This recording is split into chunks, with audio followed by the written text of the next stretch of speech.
Football Super Preview Show is brought to you by Whataburger. Guys, the big game is tomorrow. We've had 2 weeks now of preparation. What are the weeks like when you're getting ready for a big game like this? You know, I think you got to look at the dynamics of the head coach. The head coach is one that puts the plan together. You got 2 weeks to prepare. John Fox, and I didn't play for John. Hester knows him. I do know Pete Carroll very well. My brother played for him at SC. We're buddies. His energy is unbelievable. It's overwhelming. He's a big ball of a little ball of energy. Actually, he's not a big guy, but I'm telling you, his sole purpose is to win the football game, get these guys prepared. He knows what conditions. Those guys know that it's going to be cold, and so the whole week's leading up to it. There's a whole lot more film preparation than there is on-field preparation, and not a lot of people know that. When you get into the pro game, there's 6-7 hours of film a day.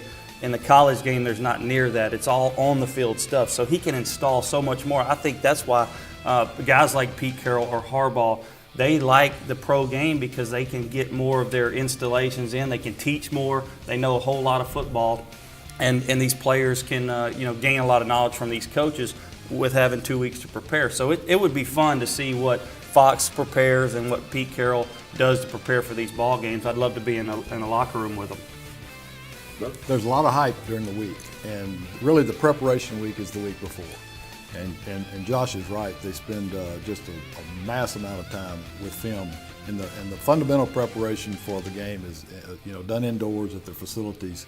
And then when they get to New York, it's more of just a polish and just keep repetition going. And so but the hype during the week of the Super Bowl kind of is very, very, very distracting, and there's just a lot going on. Both these teams know how to handle an off week. They both just had one. They both were the #1 seeds. They both sat and watched other teams play while they sat there and got ready. So they know how to handle that. They have a schedule put in place. They know what they're doing and when they're doing it. When I played in the national championship in 2007, we had 45 days in between our last game into the national championship. That's forever. So it's all about the coaches. I think you hit a great point. The coaches have the right schedule, they have the right mindset, and I think it's going to be okay. It will be tough to move all the distractions out of the way, but these coaches are both great at doing it. The only way I can relate is emotionally. We were in the American League Division Series in 2003, and baseball, unlike football, we only had 2 days at the end of the season before we started the playoffs. But emotionally, I remember the night before we were going to play, I couldn't sleep. All I could think about is how many people are actually going to be watching this game, right? And human nature is, I hope I don't screw up in front of everybody, So that kept me up all night. And I didn't sleep at all, literally. And the next day at 7 p.m. we play the game, but I had a lot of energy. I think it relates a lot to what you were saying with the cold weather. You're going to be so amped up for this game that it heats you up.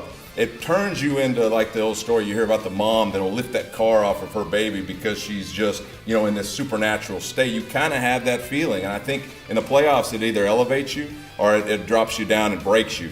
And for me, it elevated me to a game I couldn't even touch during the regular season because of the emotion. But I didn't sleep. I was as nervous as I could possibly be. And that's a similar thought that I had in the College World Series in 1993, going into the national championship game, because we had won a game Friday night at 7 p.m. to get there.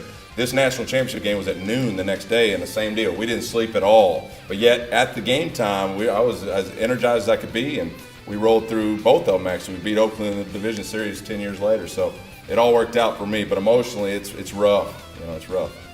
Todd hit on something really different there, talking about the emotional level. He said it either makes you or it breaks you there. How were y'all before you had your big games like the World Series or a national championship? Not everybody can stand that pressure. It was I remember Diana Ross singing the national anthem. Going, man, this is unbelievable.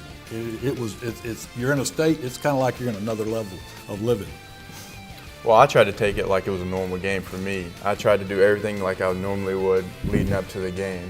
I didn't try to change anything because I didn't want to put the added pressure on myself that this game was different. Although it was, I tried to make it like it was every other game, like we were just playing Arkansas on Thanksgiving Day. That I tried to make it look like it was that game. I think we talked about it a little bit earlier. I think that you got so much going on, and these coaches, they have devised a plan to prepare you all the way up to when the whistle blows and you're going out there for the kickoff and the game starts. So it's just, kind of staying in the flow of what's happening and what the coach wants you to do, and all the walkthroughs and film sessions, and you don't let yourself just sit around and think about it. You really don't have that opportunity. When you need to get your rest, you need to eat right, you need to get ready to play, you need to get hydrated and different things like that of that nature. But there's not a lot of sitting around going on, I promise you. And, out and around the stadium, there's a million things going on. But these guys, all they want to do is win this game. You saw how hard San Francisco and Seattle battled last week in that NFC Championship games. Those guys wanted it worse than their lives in some cases. So, it's a fun brand of football when you get to this level, because there's nobody better out there in the world that plays the game. Man, Diana Ross sung it. Sure. Absolutely, man. Stated yourself. But contrary to popular belief, we did not wear leather helmets. I've seen some pictures of you. You were mean. I wouldn't want to have this guy standing in front of me, that's for sure. Actually, that was the most watched Super Bowl for a very long time, and I'm not sure it's still not. It was the most watched TV show for maybe 10 years. And that was against Montana, right? That was Montana versus Anderson. Yeah, that was the first of the Cincinnati, San Francisco Super Bowls. Yeah. That's Wow, awesome. that's awesome. All right, we'll be right back after this. The Football Super Preview Show is brought to you by Gippsland Bank and Trust.